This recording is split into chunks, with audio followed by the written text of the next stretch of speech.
Welcome to Finance Dojo. We aim to be the best personal finance educational channel you'll ever need. Click that subscribe button and the notification bell right now so you won't miss out.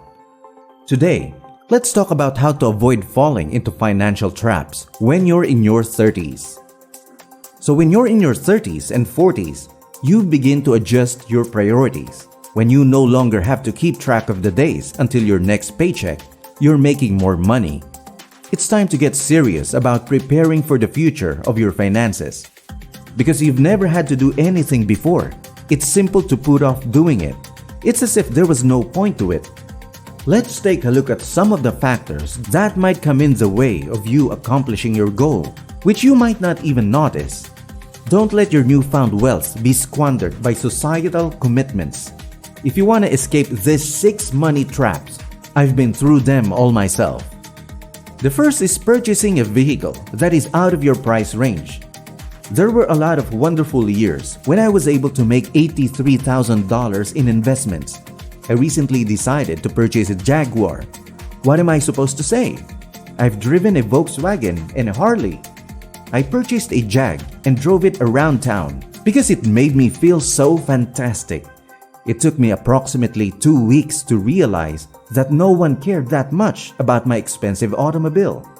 As a result, don't waste your money on a high-end automobile only to impress individuals you don't like or know. Even if you know you'll need some form of transportation, the cost might vary widely, so you have to be careful with your money. So buying a new automobile might be one of the most expensive traps into which a person can fall. I enjoy leasing and buying new automobiles, but I'm also rather affluent. So if you're in your 30s and working toward financial independence, refrain from making this mistake. It's going to get in the way of my plans. It's still a nice automobile, even if a new car from the manufacturer loses 30% of its worth in the first year and 50% by the end of 3 years. While newer cars may be more fashionable, you'll save money if you buy an older model that's in excellent shape and maintained properly, and no one cares about what you're driving. Buy a 3-year-old GL450 instead of a newer, more expensive one. It's going to cost half as much as it did when it was brand new, which was over $81,000. For $40, you can get a GL450 that looks precisely like a 2018 GL450. Usually though, those individuals take excellent care of their bikes, so that's not always the case. As a result, setting aside additional money for investment will be much easier if we learn to safeguard and appreciate what we currently have. Second, purchasing a property that is out of your price range. Owning a property that appreciates is a great investment, but there is a point where the benefits fade. When you put every penny you have into a mortgage on a property you can't truly afford, you have no money left for emergencies, no money left for investment, no money left for anything else. And the stress on you, your marriage, and everything else may be cruel. A monthly payment that you can barely afford can put a huge strain on your finances for the next 30 years.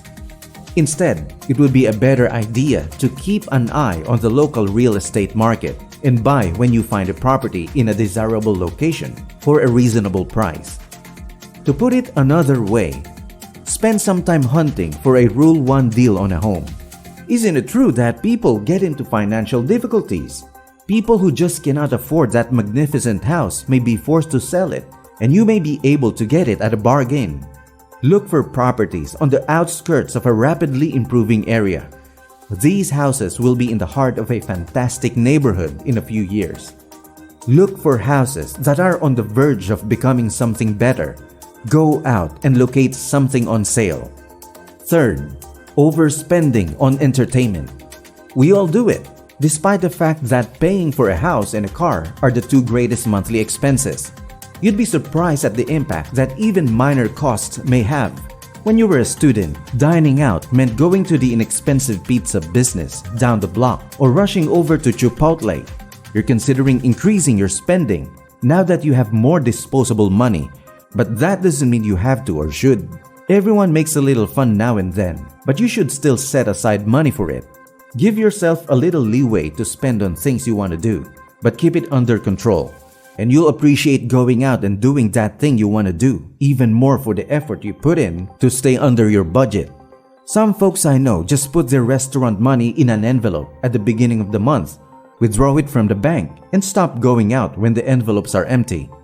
Fourth, having a high-priced significant other.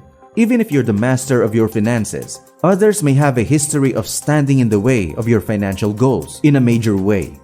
Failure to speak with your significant other about how you're working with your spending habits is a big source of marital conflict for married and committed couples. So if you're dating or just starting a long-term relationship, pay attention to this advice. It's incredibly tempting to squander your budgets on presents, entertainments, and travel, and then try to persuade this important person in your life that this is your way of life.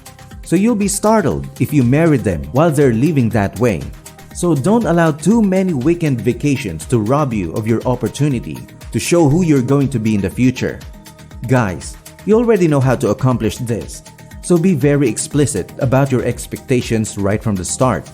If you live your life with the person you want to live your life with and don't pretend to be someone else, you'll save a lot of money disputes in the future. Fifth, overpaying on credit card bills. There's any need to do so. That's why so many people believe credit card debt is the worst debt imaginable. Because it is, and so many people are trapped in it. Credit cards are really convenient to use these days. They enjoy it when you come in even if you don't have a steady salary or strong credit. This means you may have a couple monsters in your pocket from your college days with interest rates greater than what you can obtain with a truly solid investment. Don't do that every time you use a credit card, and don't pay it off before the grace period expires. You're paying for this ease of spending money with your investing cash. It's incredibly tempting to get a new credit card once you've matched up the previous ones. I've done it. Meanwhile, interest payments consume a larger portion of your money. It's a risky game to play. There's an easy way to break the cycle. Set a budget that is smaller than your income and adhere to it. Don't establish additional credit cards. Sixth, avoiding investment. Although some people place a lot of focus on short-term investing returns, this is a huge error. It's a marathon, not a sprint, to reach your financial freedom objective. The earlier you begin, the more you will be able to save. So when it comes to starting investments and preparing financial independence, it's all about striking a balance between paying your bills, paying off current obligations, and constantly saving away money to assist you to achieve your objective of living the life you desire. Life moves at a breakneck pace, and you don't want to miss out on any possibilities. You'll have a lot of them, and investing today allows you to gain skills and confidence while seeing your money grow for decades. In your 30s, you need to get started as soon as possible. Tighten the belt as much as possible. Always set aside 10% of your salary for yourself and leave off the rest, including taxes. Every paycheck, 10% goes into your investment account. As always, this video is for educational purposes only and not financial advice. You should always do your own research and speak to a financial advisor before making any investment decisions. Thank you for watching and see you in the next one.